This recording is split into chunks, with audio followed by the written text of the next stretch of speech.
Thank you for tuning in to the Wendy Inspire channel and for joining our Happy Being Me village where everyone belongs. So no matter who you are, what you are, or how you are safe here with us here in our Happy Being Me village.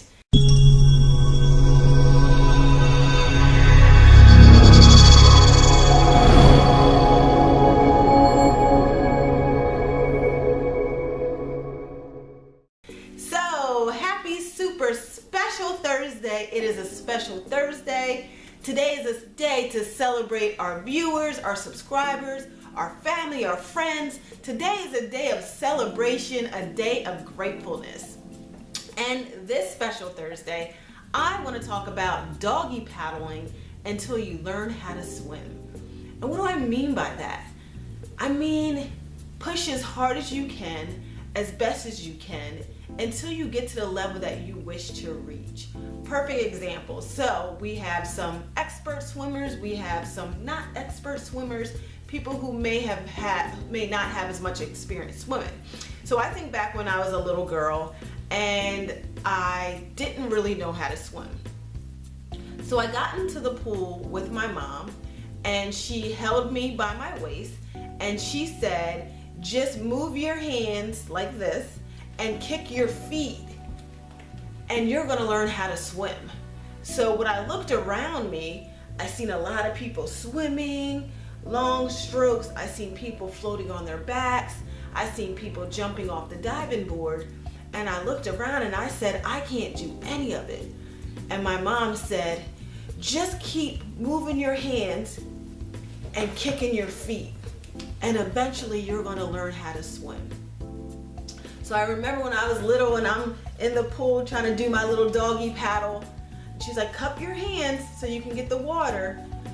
And she was holding on to me and like I would go under and I would come up and I would get water in my face and like get nervous, like, I think I'm drowning. And then eventually my arms got stronger, my legs got stronger, my confidence increased. And before I knew it, I was swimming.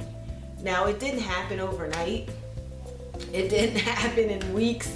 I struggled a little bit with learning how to doggy paddle and then getting up enough confidence to, take a leap of faith and extend my arms or, try to float or try to jump in. And, I would see some people jump in and they just jump right in the water. Then I would see other people that they jump in and they hold their nose. And I would see people with little nose plugs or goggles, but everybody was at different levels in the pool. And there were times where I allowed that to intimidate me because I was watching them instead of focusing on myself. I was really young, I was a little girl, but I was still watching everyone else and not putting all that energy on myself. So while my mom is talking to me, trying to teach me how to swim, I'm looking around and watching people jump off the diving board. Or I'm watching people who are older than me or even younger than me just jump right in and just swim. And it became a distraction and I wasn't able to focus on learning how to do my doggy paddles. But when I stopped focusing on the people on the diving board and I stopped focusing on the people who were jumping in with the, the goggles or the nose plug, and I started to concentrate on my own craft, before I knew it, I was able to swim.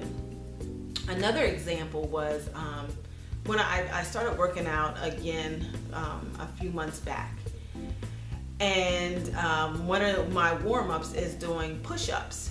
And when I first started, I struggled to do push-ups. I struggled to have proper form. I struggled to go all the way down to the ground. I kind of wanted to do the easy push-ups where you keep your legs up in the air and you just kind of push up from the top.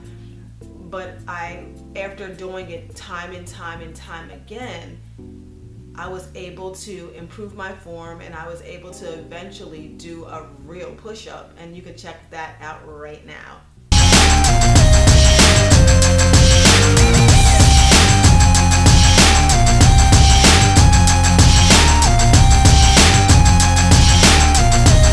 See, I was able to do an awesome push-up, but it didn't always start that way.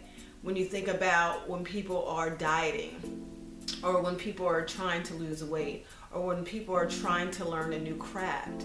It doesn't always work immediately, but consistency is key.